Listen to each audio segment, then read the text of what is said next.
même si je suis sûre que c'est génial, il y a quelque chose qui ne me va pas dans la série.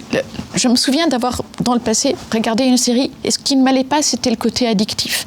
Je n'aime pas qu'un art provoque en moi une addiction. Ouais. Je trouve ça physiquement très désagréable. C'était quelle série?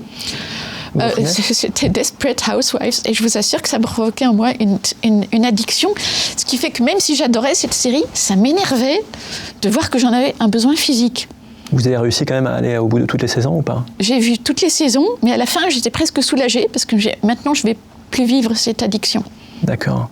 Parce que vous savez qu'il y a toute une génération quand même aujourd'hui, et la fiction, ils l'aperçoivent quand même avant tout à travers les séries. Plus que le cinéma, plus que les livres finalement. C'est la façon de raconter des histoires de manière sérielle comme ça qui impacte les esprits de tous les jeunes aujourd'hui. Oui, et je le répète, je n'ai pas de jugement. Je sais que ces séries sont géniales et que je passe certainement à côté de quelque chose en ne les voyant pas.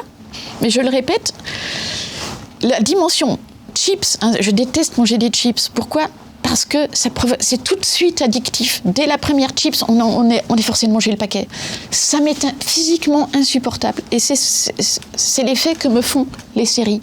Ouais. Je n'aime pas qu'une œuvre d'art me mette dans une situation d'addiction. Mais ça impacte même la littérature. Moi, je me rappelle Joël Dicker, j'en ai discuté avec lui. Il fait beaucoup de cliffhangers, vous savez, à la fin des chapitres où on a envie pour qu'on tourne la page. Et ça, c'est très propre aux séries, les cliffhangers. C'est-à-dire, on arrive à la fin du chapitre, il se passe quelque chose et on a envie de continuer. Ça m'agace, j'aime pas ça. Je déteste les cliffhangers. Je trouve que c'est une façon vilaine de provoquer l'appétit. Ame veut dire pluie en japonais. Ma chère Nisho-san, mon soleil.